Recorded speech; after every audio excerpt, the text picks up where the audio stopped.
Okay, greetings everyone. My name is Matthew Knight. For those of you who don't know me, I am a musician, a writer, and a practitioner of the esoteric arts. I've studied advanced music theory and classical music since I was in my early 20s, and in recent years have become very interested in studying how these things relate to esoteric practices. So, when most people think of music in an esoteric sense, the first things that often come to mind are frequency and vibration. And this is for good reason, because, of course, that's what these tones manifested as sound actually are, which I'll talk more about in a minute. You know, we often think of crystal bowl sessions, sound healers and such, and that's all really great stuff. But there is another aspect that I believe goes beyond what most people consider when music is thought of in accordance with spiritual sciences. So what I'd like to share with you all today, I wouldn't call a theory, but rather an observation and a synthesis of various principles I've put into practice that relate to how our Western music system connects to and is aligned with Hermetic alchemy and is really meant to be used as an activation. And I'm going to teach you how you can use this in your everyday life as a tool for expanding consciousness. Now, I'm going to need to elaborate on a few different subjects here in order to get to my point, so you'll have to bear with me. The first subject I want to talk about is what today is often referred to as sacred geometry. This whole journey began for me when I decided to begin practicing meditation.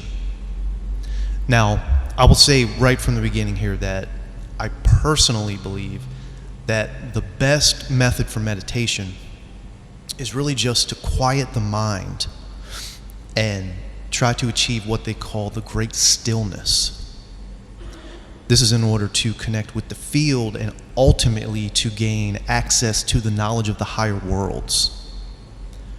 But what I often have a habit of doing, and this is not always a good thing, is when becoming immersed in a new subject, kind of just diving right into what I feel is the most interesting aspect of it.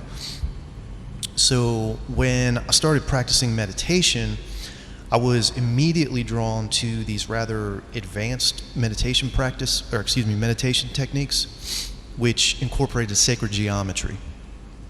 I would do Merkaba meditations, another one called the octahedrons of light, and several others. I really enjoyed doing these because it required not only being still, like I just mentioned, but also taking action by utilizing these celestial patterns in the meditation. I found it to be a very powerful tool for expanding consciousness and wanted to learn more about, what makes this sacred geometry thing work. So as some of you probably know, sacred geometry is not just about interesting looking shapes, but about the universal patterns that vibrate within all existence. And this goes from the microcosmic to the macrocosmic.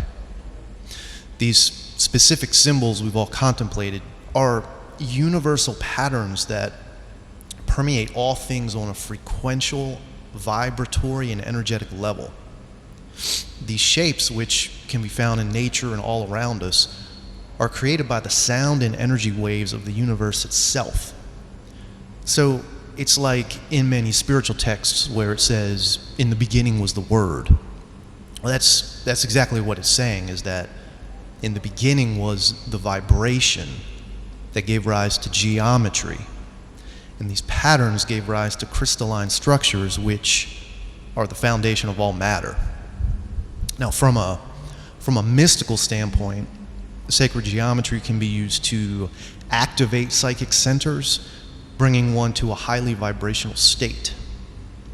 And this is why it works in meditation, and combining this with energetic focus and intention, it can be an extremely powerful tool for an initiate. One thing that was very interesting to me as a musician was the correlation of sacred geometry to music.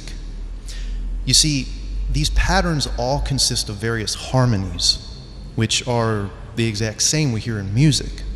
So the same harmonies that you see when you're looking at, sacred geometry pattern are the same that you're hearing with your ears when you listen to a symphony, for example. So you really could say that music is the audible form of sacred geometry. From a musical composer's perspective, the sacred geometric aspect of chords can serve as an interesting method of visualizing and understanding harmony. So this leads me to my next subject, which, believe it or not, is plants. A few years before I came to this realization about sacred geometry, I'd gone through a period where I was dealing with some health issues, and this led me down some holistic healing routes, namely using herbal remedies to correct certain imbalances. I was successful with this and became pretty interested in it. I decided that I wanted to learn how to make my own tinctures, and this led me to the study of spagyrics. Now, for those who aren't familiar, this is the practice of creating herbal elixirs and infusing or activating them by aligning them with certain planetary energies. And this is really what is considered the lesser work of alchemy, the greater work being working with the metals directly rather than working with an herb. The way this works is each plant species is understood to correspond with and fall under the dominion of its ruling planet. And there are processes which call for herbs to be harvested and elixirs to be concocted under these specific planetary signs. And this process opens the hidden medicinal properties and spiritual pathways of plant essences. So we have the planetary hours of the day which correspond to this, and also the days of the week. There's Sunday, which obviously is the sun, Monday, which is moon day, then we have Tuesday, or Tuesday, which is associated with Mars, Wednesday, or Wotan's Day, which is associated with Mercury, Thursday, or Thor's Day, which is Jupiter. There's Friday, or Freya's Day, which is Venus, and then Saturday is Saturn's Day. Those are the days of the week, which are said to have particular energies present under the ruling planets. And if you break down every day, there are 2 hours in each day, which are ruled under each planet. But in the case of the ruling planet, there are 3 hours, so it gets kind of complex, but it is believed that these influences were held during these times over not only the different types of herbs, but also different parts of the human body, different kind of metals, and so forth. So the idea is that you perform these operations during the correct vibratory time, and they have a stronger effect. I personally know several practicing alchemists who have told me that when they are digesting their herb, meaning extracting the oils out of it by putting it under prolonged heat in water or alcohol, what they find is that during the correct planetary hour for the plant they're working with, the concoction will start to get really volatile and start like bubbling rapidly. And this is something that can't really be explained except through this hermetic association.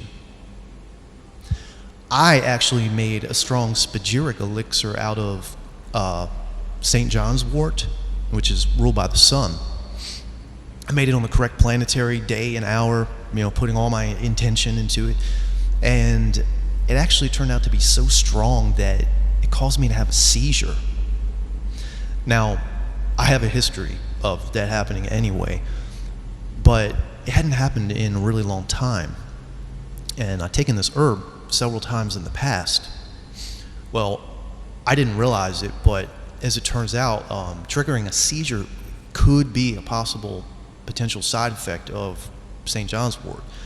But again, I'd taken it before and never had that problem. Well, this particular time, the effects of the herb were so amplified from the process I put it through that it caused that to happen. So it's just an example of, how powerful the results of this can be. As I got deeper into this subject, I also started to see that plants themselves are composed of sacred geometry patterns. In fact, there have been studies proving that they contain patterns directly related to the Fibonacci sequence and the golden ratio, among other formulas. It soon became obvious to me that the harmonies we see in the shapes of leaves and flowers are, again, exactly the same we hear in the chords and melodies of music. So you see, it's all connected. So as I was studying all this and coming to this realization, I became very interested in the work of the German occultist Rudolf Steiner and another anthroposophist by the name of Hermann Beck. I was really intrigued by all the interesting subjects these guys were covering in their works, but I was especially interested in their analysis of how music relates to occult science. Now, I must say that Steiner's teachings on this subject are extremely dense. I mean, he really covers all aspects of how music relates to esotericism, even going back to like how certain musical intervals evolved from Atlantean times and things like that. So it's very dense. But there were certain lectures by these guys where they would utilize a certain diagram, which is really more like a sigil.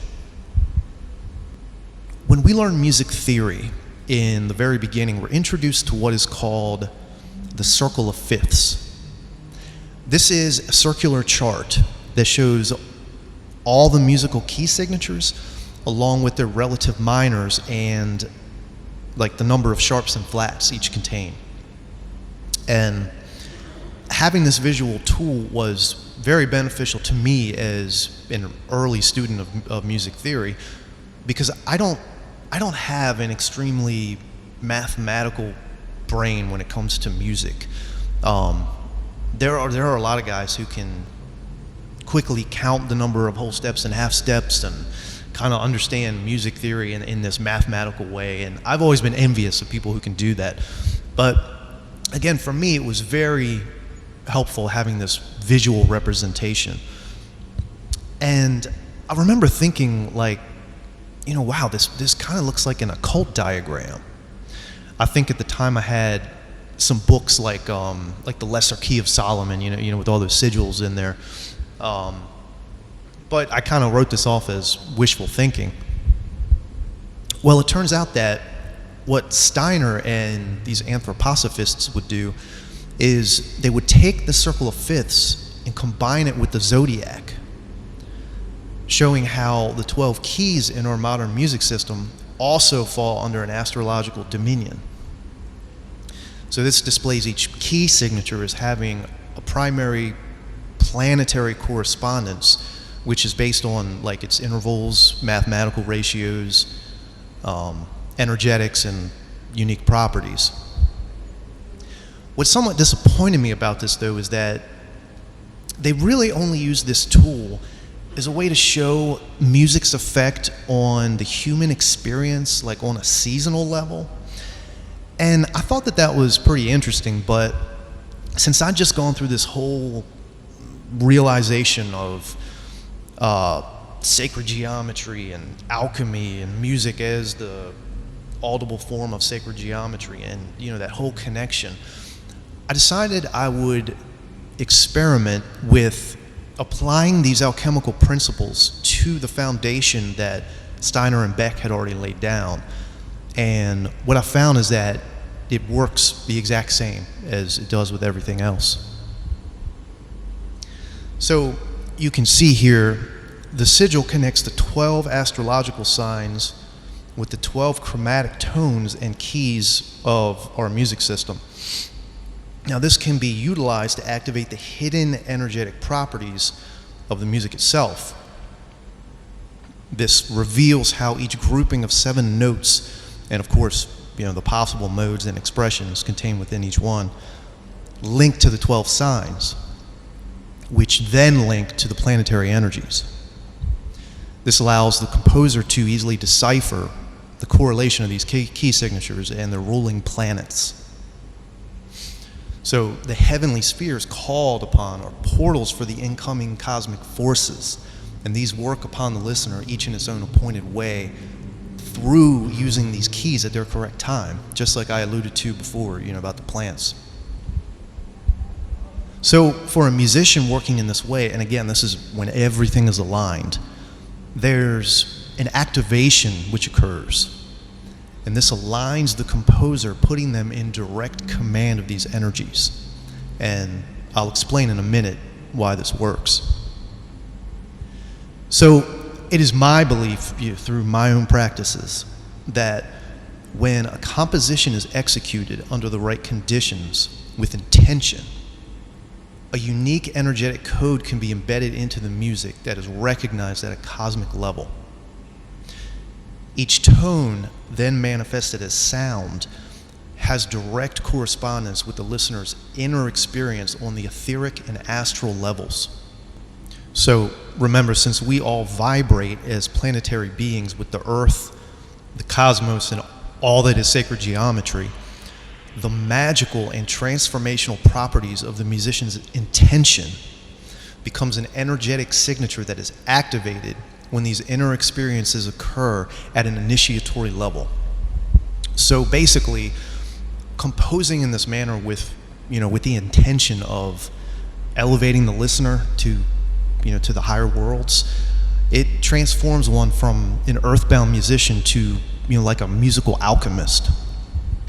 And this is something that I'm sure that many of the great masters of classical music were aware of and probably were utilizing and incorporating into their works. People like Mozart, Beethoven, Haydn, and many others, they were all like highly evolved initiates who they probably understood these kinds of principles. Later on, there were composers like Claude Debussy and Eric Satie. They were under Josephine Pelladon's Order of the Rose Croix of the Temple and the Grail. These guys believed that artists and musicians were like the most highly evolved spiritual beings, and they could become magicians through their art. So, this is definitely something that they would have been aware of, at least this kind of idea, these sort of principles these composers would have probably been utilizing. And speaking of classical music, one of the great things about it, which is something that's kind of been lost today, is that there's usually a name or a reference to the key signature in the name of the work. And it's no wonder why they did that. It's so that anyone can listen to, say, Rachmaninoff's Symphony No. 1 in D minor during the hour of Jupiter, according to this chart here, and experience whatever activation occurs. It's also the reason why sometimes you might feel really moved by a piece of music one day, and then you go out and you buy the album, you come home and you listen to it and you're like, this isn't really the same. It's kind of, I don't feel quite as moved by it as I did before. Well, it's not because of your mood fluctuating from day to day. It's precisely because you're hearing it under different conditions and it's affecting you differently. Now, I want to make it clear that this is not only a tool for musicians. I know that I'm talking about it from the perspective of a composer because that's what I do, but this is something that's really within us all according to the Hermetic belief, and I do wish to explain that a little further. So you see, in the creation story that is within the Corpus Hermeticum, it states that in the beginning there was infinite light. Then a great darkness appeared, and the infinite light emitted a holy word. This word joined with the dark mass, separating it into 4 elemental realms. Fire rose the highest to be nearest to the infinite light, followed by air, earth, and water. Now, surrounding this realm of matter, a workman was created along with 7 celestial governors, each which had their own sphere. The holy word then merged with this workman, becoming one entity yet retaining a dual nature, and that's important. The spheres were then set in motion, and the spirit of nature began creating the material world. During this time, God created man in its image. And man was like the last entity created, so he was like the youngest of this celestial family. The first man descended through each of the 7 spheres. And when he did this, he received the essences of each sphere along the way and was trained by them in how to use these energies. Now, since the first man was created in the image of the Creator, the planets, they like loved him and worked with him, and they gave him authority to create and transform using these energies. So eventually, after descending through the spheres, this first man came to the material world. Venturing beneath the sphere of fire, he looked through the other spheres and he saw his reflection in the water. Now, since this reflection was in the image of the Creator, he was like in love with it. Well, the spirit of nature, which is feminine, observed this as it was happening, and she like understood it. So, using all the elements, she pulled a physical form of the reflection up from the waters, so it stood like a mold or a statue. Well, seeing this first man, he joined with the material reflection, becoming one with it, but still retaining a dual nature, just in the same way that the Logos had joined with the workman. So this shows us how man has both the immortal spirit and the mortal flesh. So again, according to the Hermetic tradition, we all contain this divine spark within us that gives us the authority to use the energies of the elements and the 7 planets. And again, they work with us because we are descendants of this first man, which was created in the image of the Creator. So you see, we all have this within us. We each carry the planetary essences and have a direct connection to these vibrations and these energies. So you don't have to be a musician to use what I'm speaking about here. There are all kinds of things you could do. I mentioned earlier about practicing meditation. And we often follow these kind of disciplinary, rigid forms for meditation to try and reach these higher states, but it could just as easily be done this way. You could just sit down with a piece of music under the correct time and just see what happens, see what kind of activation occurs. You could also try to actively connect with a specific planetary energy in order to utilize a particular trait or virtue of that planet, so to receive influence from that planet. For example, if you had some kind of competition coming up that you really needed to excel in, you might need more martial energy. And so you try to connect to Mars through the key of D flat major, according to this chart. Or if maybe you needed more compassion or intuition in your life, you could work with Venus and F sharp major. Or perhaps you're looking for abundance of some kind, you try Jupiter and D minor. It is important to understand, however, that This is not just some new age manifestation technique. In order for these kinds of things to work, you really do need to be attuned with your higher self. And that's a whole nother subject in general, but it's the reason why these kinds of practices are so important. It's because they strengthen higher self connection. So that's pretty much what I have to share here with you all today. I really hope this has helped you to see music in a different light. I hope that you'll make an attempt to try to connect with it on a deeper level. If there are any questions, I'll be happy to try to answer them as best as I can.